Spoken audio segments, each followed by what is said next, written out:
le tirage des cartes couleurs. Bonjour à tous, j'espère que vous allez bien. De ces cartes couleurs que vous commencez à connaître maintenant. Vous êtes prêts? On y va? Allez, c'est parti. Première carte. Il y en a une qui se cache là. Le turquoise. On a besoin de se détendre. C'est notre besoin prioritaire pour ce mois de juin. Alors effectivement, on peut partir en vacances. Pour certains, c'est déjà le moment. Pour d'autres, on est en préparation. Et être en vacances, c'est être vacant.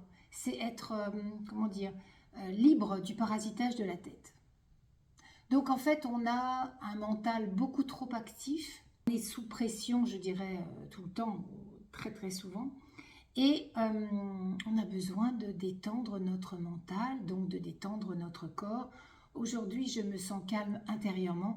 Effectivement, c'est notre besoin prioritaire. C'est aussi avec le turquoise et le bleu, notamment, l'occasion de fluidifier nos échanges.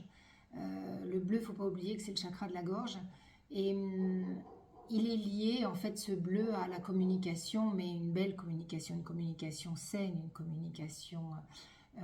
des échanges harmonieux. Parler de soi, parler de ce qu'on ressent, de ce que l'on aime, de ce que l'on n'aime pas, permet à l'autre de comprendre véritablement qui on est et du coup d'avoir un échange d'égal à égal, avoir des échanges avec les personnes qui nous entourent permet d'éviter les non-dits, je dirais, et d'éviter les interprétations. Vous savez, les phrases du genre ouais, t'aurais pu me le dire, mais bon, en même temps, comme tu me l'as pas dit, moi j'ai pensé que c'était ok. Et donc la personne a pensé en fonction de sa sensibilité. Et ça n'est pas la vérité. La vérité, la nôtre en tout cas, c'est nous qui, avec notre voix, qui pouvons la communiquer aux autres. Et ça passe par le bleu, qui permet d'échanger, dire ce que l'on aime, dire...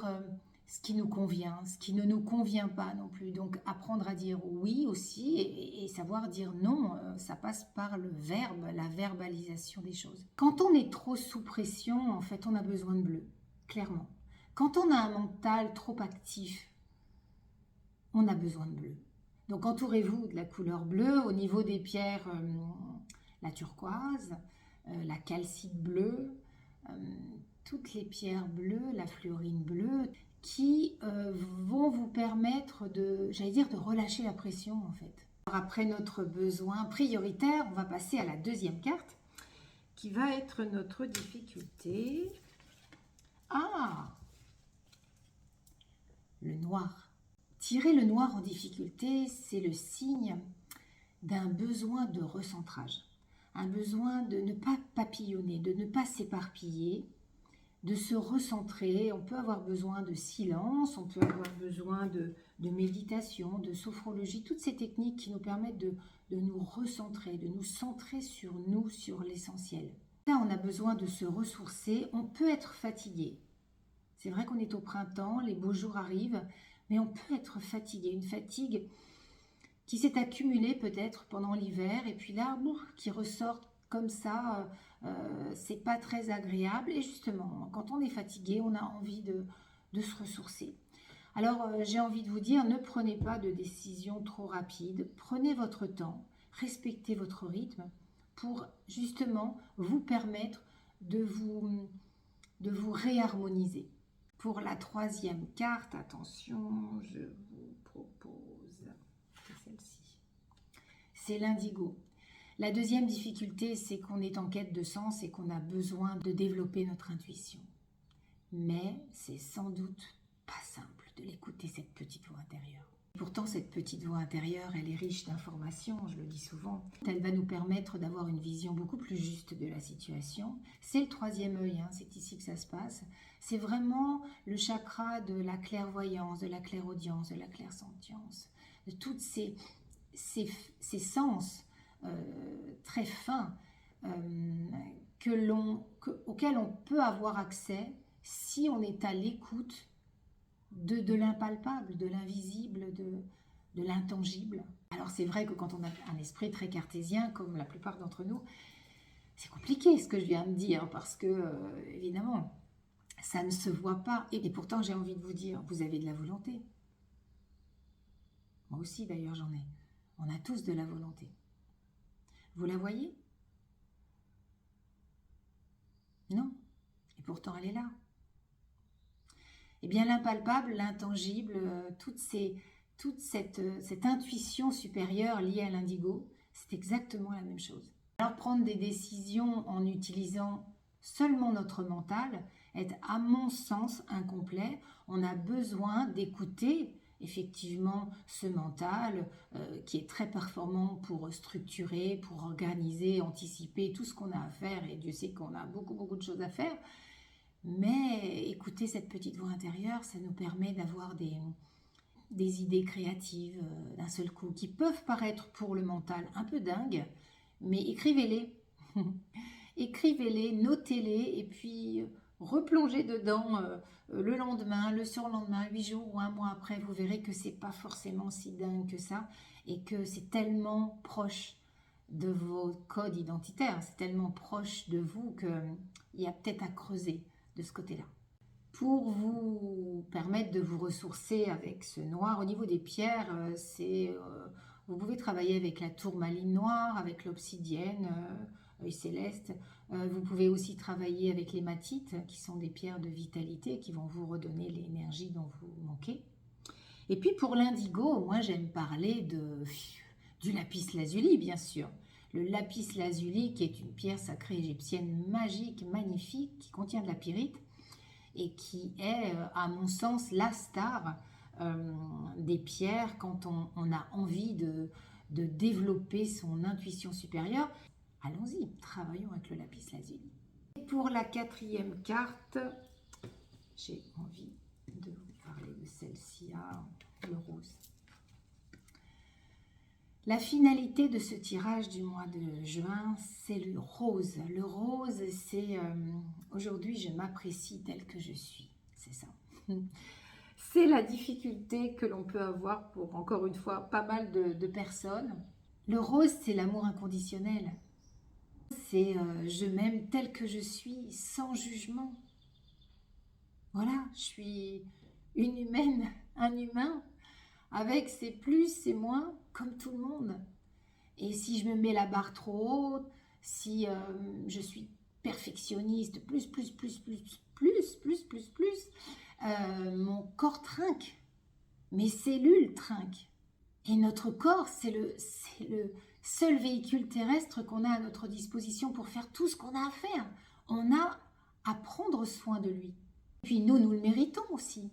Nous méritons de nous donner de la douceur, de la tendresse. On a à s'aimer, on a à s'apprécier tel qu'on est. C'est essentiel dans un travail de développement personnel. Moi-même, j'étais tellement aux antipodes de ça. Il a vraiment fallu que je bosse, quoi. Que je bosse là-dessus, en me disant, mais c'est quoi, c'est ridicule. Voilà, c'était mon... Si tu crois que j'ai le temps de penser à ça. Par contre, je donnais beaucoup à ceux que j'aimais. Et comme je donnais beaucoup à ceux que j'aimais, je donnais trop. Donc j'attendais trop en retour. Et puis je me desséchais complètement. J'étais fatiguée, j'étais épuisée. Il pouvait y avoir de l'aigreur par moments qui arrivait. Parce que je me disais, mais après tout ce que je donne, tu te rends compte le retour? Mais c'est pas ça l'amour. L'amour, c'est pas je donne pour avoir un retour. L'amour, c'est je donne pour le plaisir de donner. Je donne parce que ça me fait plaisir de t'offrir ça, de te donner, de te consacrer du temps. C'est pas forcément des cadeaux, hein. Enfin, c'est du temps, c'est de l'énergie, c'est des suggestions, c'est des conseils. Si la personne est demandeuse. Si la personne est demandeuse. Mais si elle ne l'est pas, l'amour inconditionnel, c'est de dire, d'accepter, de comprendre que l'autre a son rythme, que peut-être qu'il viendra vers moi, vers vous, peut-être. Et que si c'est pas vers moi qu'il vient ni vers vous, ça sera vers une autre personne. Et alors? La priorité dans tout ça, c'est quoi? Est-ce que c'est ce petit ego qui serait ravi d'avoir d'avoir servi à quelque chose? Ou est-ce que c'est le résultat final qui dit que cette personne, waouh, elle va tellement mieux, elle a compris. Que ce soit avec moi, avec quelqu'un d'autre, peu importe, peu importe. L'important, c'est de voir les gens évoluer à leur rythme. C'est ça aussi l'amour, c'est accepter tout ça. C'est pas rien, hein. C'est pas rien, hein. J'en conviens, hein. Mais cet amour inconditionnel, il est à la base de, j'allais dire, du bonheur. Parce que quand on s'accepte tel qu'on est, on se met plus de challenge de dingue, on fait ce qu'on a à faire, on le sent, on le fait, on le vit, on le vibre. Et puis on laisse les autres évoluer à leur rythme. On est là en soutien s'il y a besoin.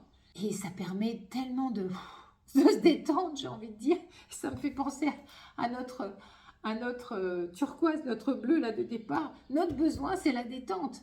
On a en ce moment, pour ce mois de juin, 2 difficultés. On a du mal à se ressourcer et on ne voit pas trop clair, quoi, dans notre vision de la vie, hein. Pas forcément sur la route, dans notre vision de la vie. Ça peut être aussi le cas, mais c'est au-delà. Or, quand on est en quête de sens, on a envie d'y voir plus clair. Donc, nos 2 difficultés sont là. Et en besoin, on a notre bleu qui nous demande de nous calmer intérieurement, d'avoir une communication fluide. Et puis, que ce soit les vacances. Notre rose, notre amour inconditionnel, ne pourra se mettre en place que si ces 2 difficultés-là sont passées.